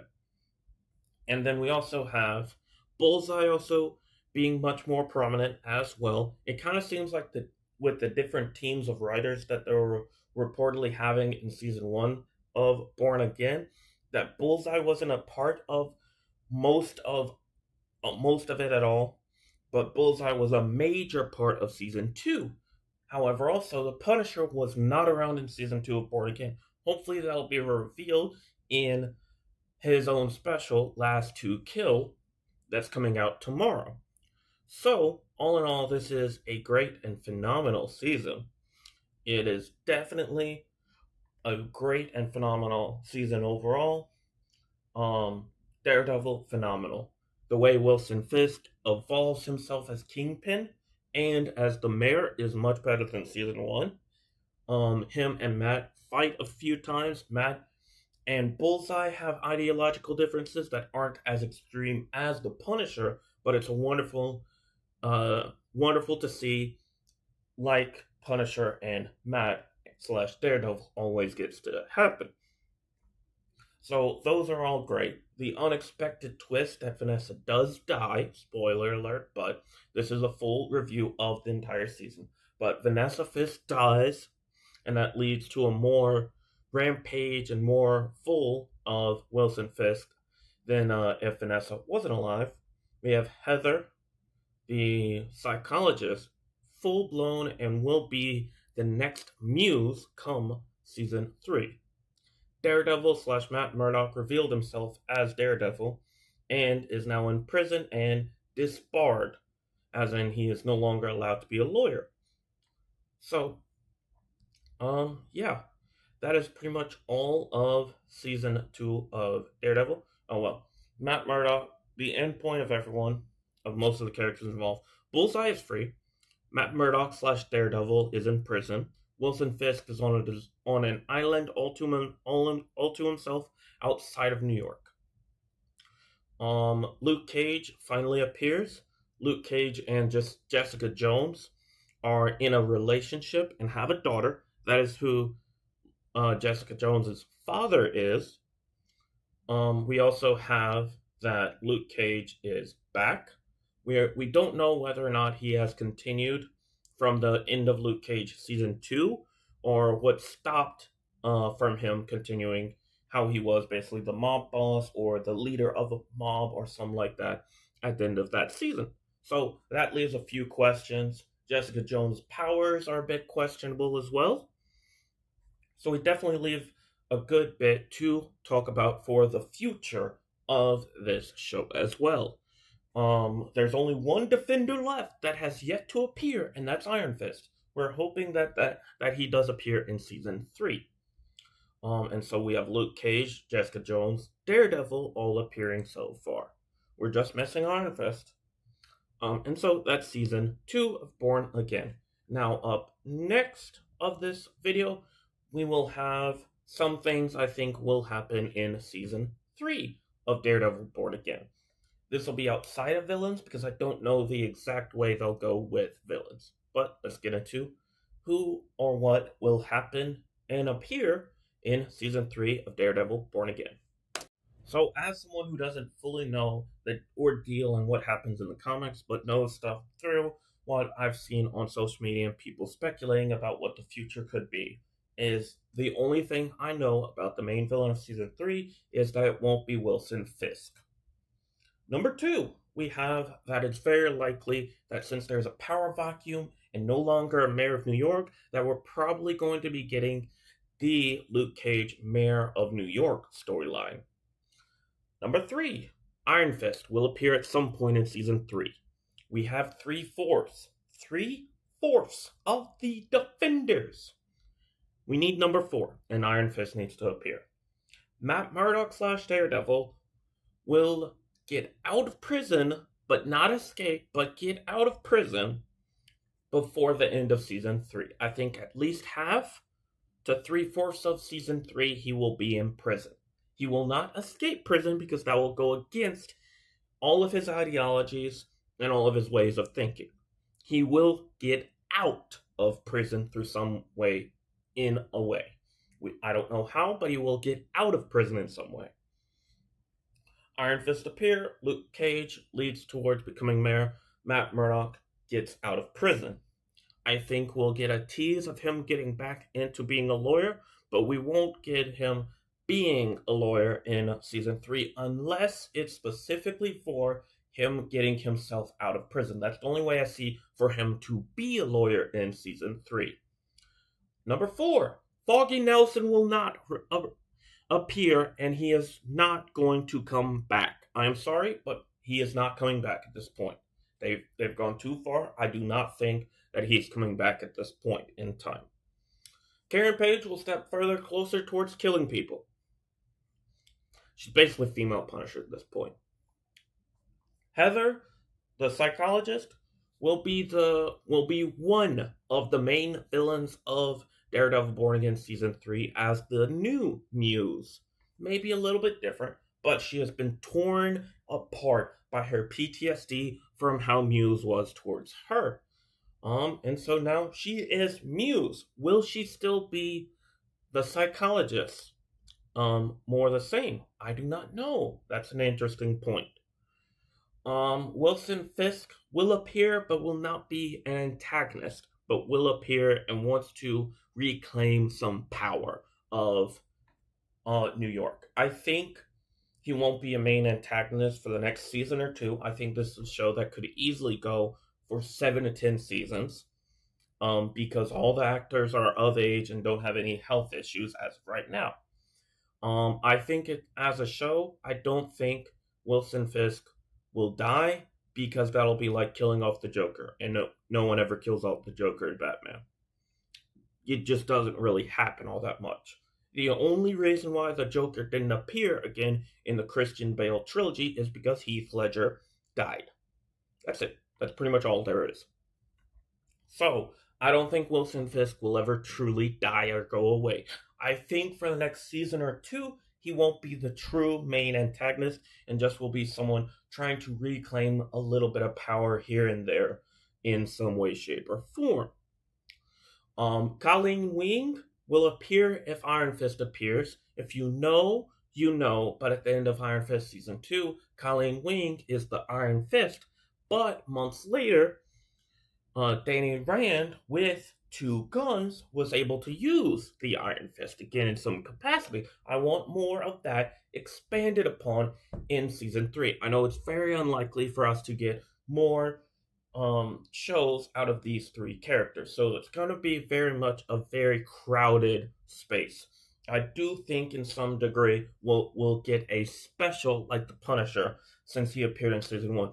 I think sometime around the Season 3 release of Daredevil Born Again, we'll get a special TV special, like 50-minute or so, of Jessica Jones and Luke Cage, or Iron Fist. One of those possibilities. I think we're going to continue to get specials around the characters around Daredevil, since I don't think they'll get full-fledged shows ever. And so that's pretty much what I think will generally happen in Season 3. I think if Matt isn't representing himself in Season 3, it'll be Kirsten McDuffie who represents him. I do think Karen Page is about to go back towards her previous New York job as a reporter. Either that or take up a similar mantle that she did at Page Nelson Murdoch, that she will at McDuffie's law firm now. Bullseye will play prominently, Cherry will play prominently, I think Mahoney will play a larger role and stuff like that. So that's what I think will happen in Daredevil Born Again Season 3. And now, the last part will be how does it rank versus Daredevil Born Again Season 1 and the rest of the Netflix show. Hello everyone, welcome back to the channel. Saga here. Hope you have had a wonderful and blessed weekend. If you work this weekend, then what is your weekend? If not, if you don't really have a weekend and you just work 24/7, then how do you relax? But anyways, welcome back to the channel.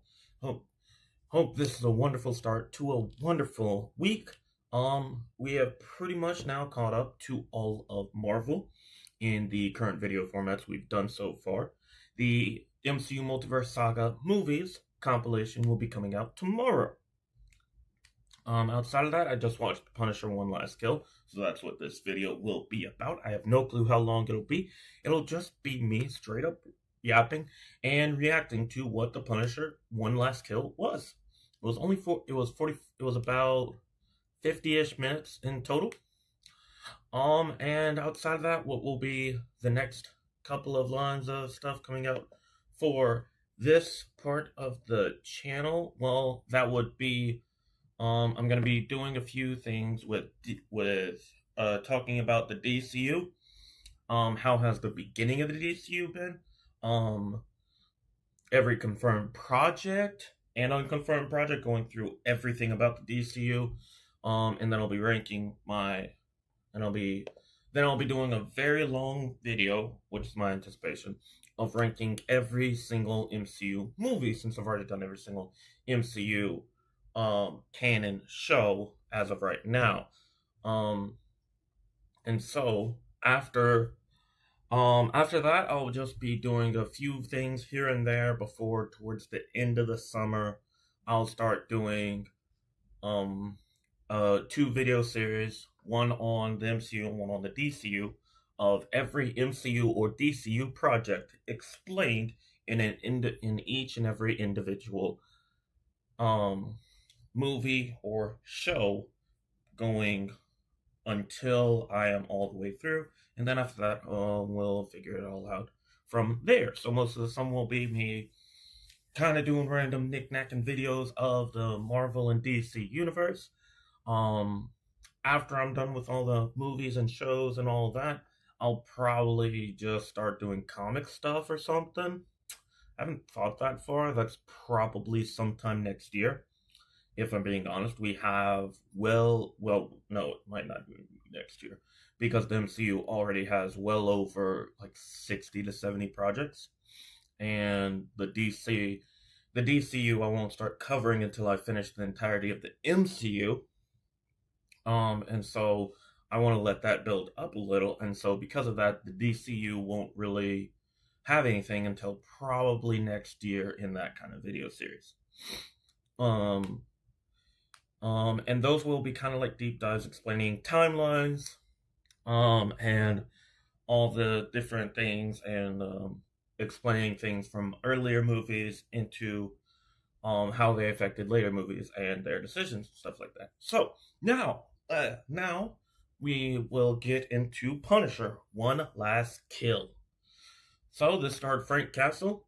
He recently slaughtered the Janucci family, a father, couple of brothers, but he didn't kill the mother.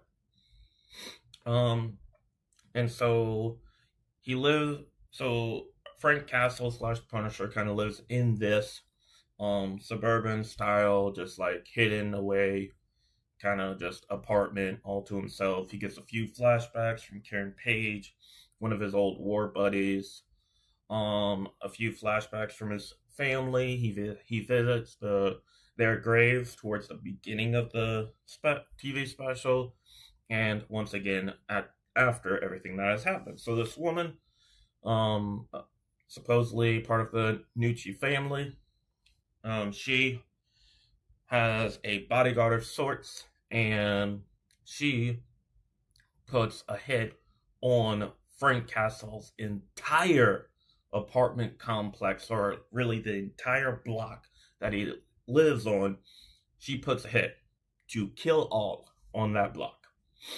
And so Frank obviously defends it and goes on a massive killing spree against everyone that is trying to kill all these innocent people whenever it's just him doing all the bad things. Towards the beginning of the thing, before she comes out and says this hits has been given, there Frank goes to a small like donut or coffee shop or whatever, and he gets a free coffee and stuff from the owner due to a customer causing a big disturbance in the shop, being somewhat like mentally ill or just having some type of episode to some degree. So the owner feels bad and gives Frank a free thing, not really knowing fully whether he is or isn't the Punisher. It's not really defined whether he knows or doesn't know about Frank being the Punisher. And so outside of that, once the killing kind of starts, it just starts and it just goes, and that's a good chunk of probably a fourth to over half of the whole TV special, just Frank killing and killing and killing and killing. And it's just cool visuals and good shots of Frank just basically killing almost every single one of them. Um, the mother kind of survives and doesn't have any final confrontation, so there leaves that small of a window of a possibility of something more, but it's not. But with all these TV specials, the whole point of the TV special is it to be more close to a one-off from Marvel's point of view. But I could still see them doing something with Punisher.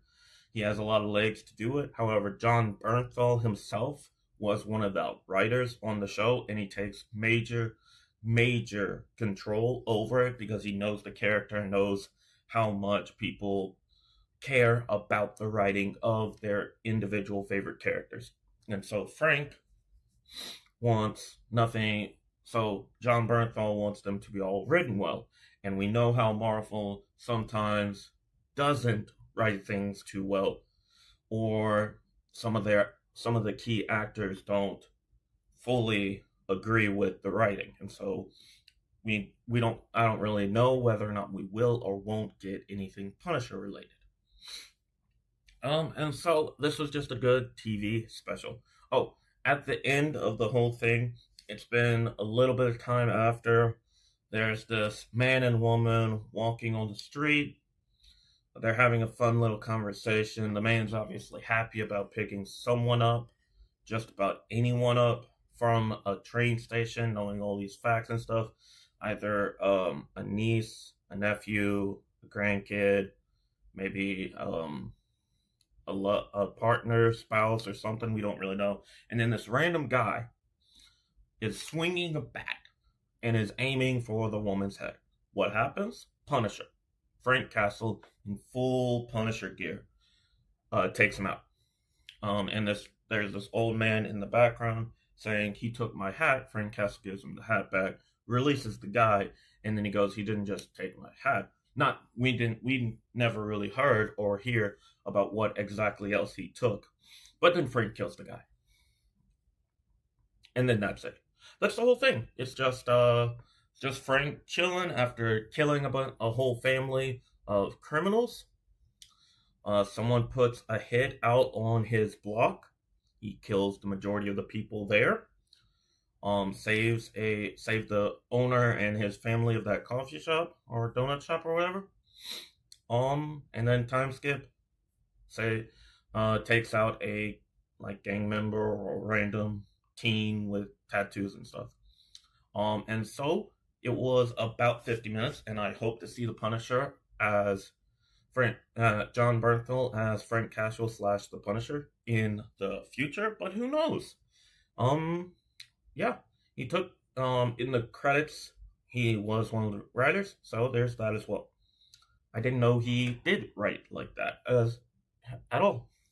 So, without any further ado, that is all I have for today's video. This will look a little differently over the next few months, but I hope you can stay along and join us for the journey. Like the video, subscribe, hit that notification bell. We'll be back with an MCU Multiverse Saga compilation video tomorrow.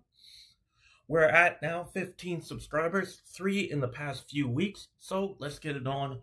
Let's continue climbing and get on up to 20. I'll hope to see you all in the next one. Thank you all, goodbye, and God bless you all.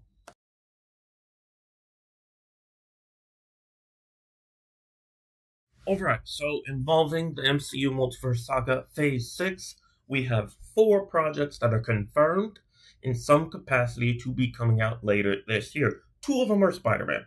Insane, my favorite hero, if you don't already know. There's that one poster of Spider-Man just in the background of every video. Just saying.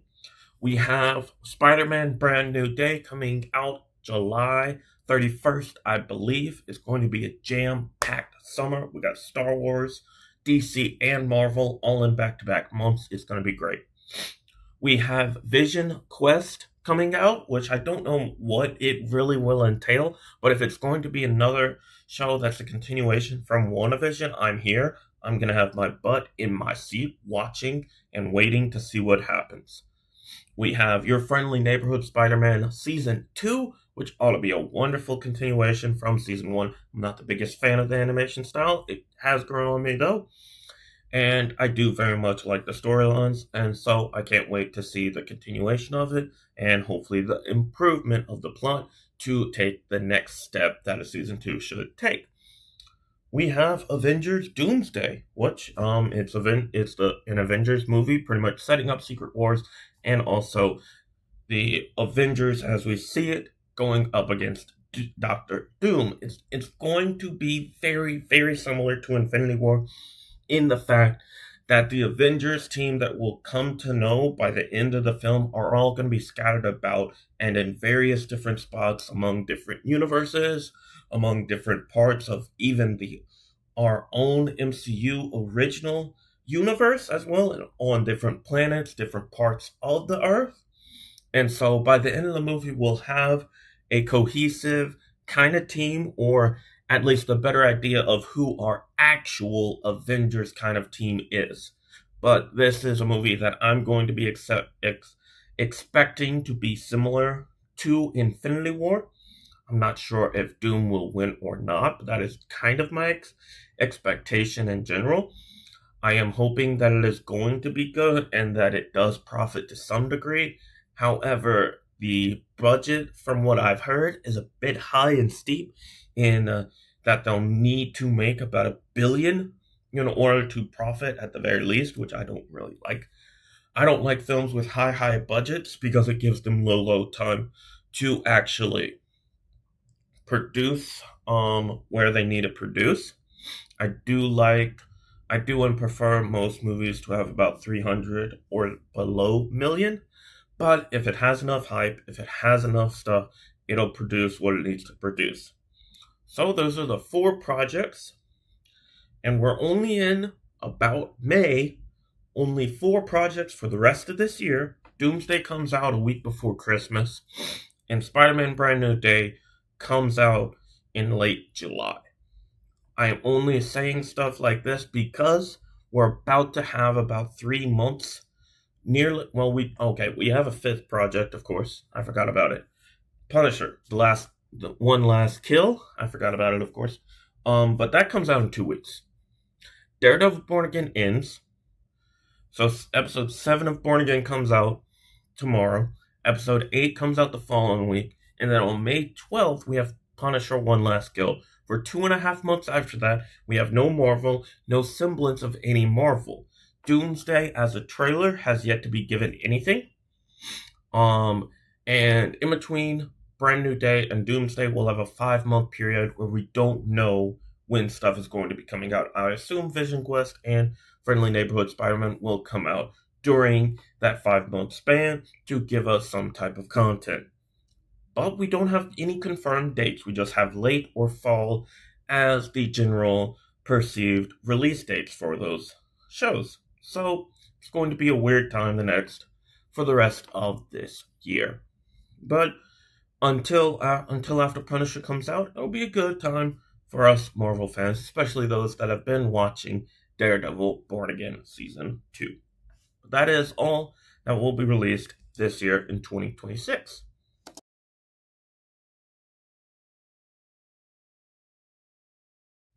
Alright, so we only have 2 projects known for 2027 for the rest of the Phase 6.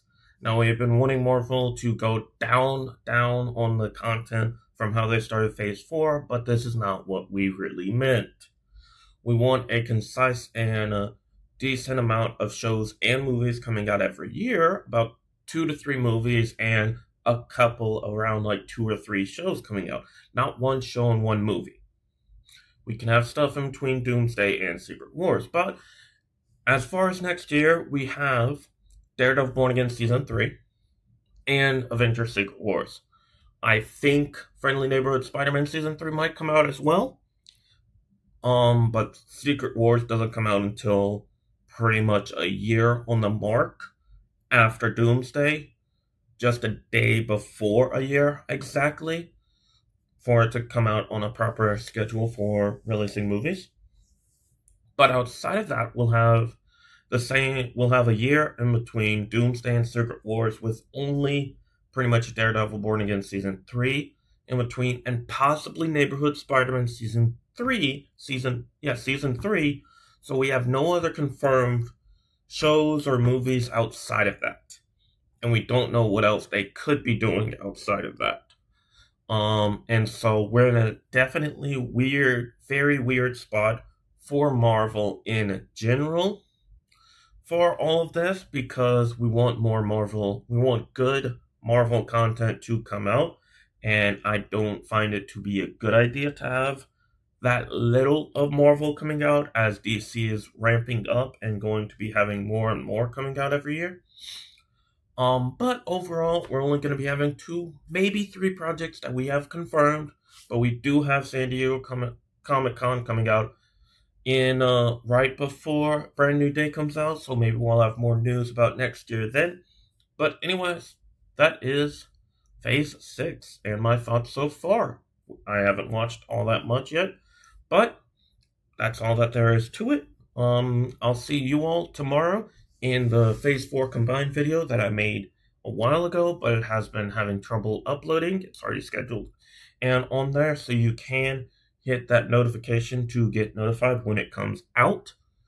But otherwise, I'll see you all Wednesday in every supernatural anime I've watched. I'll see you all then.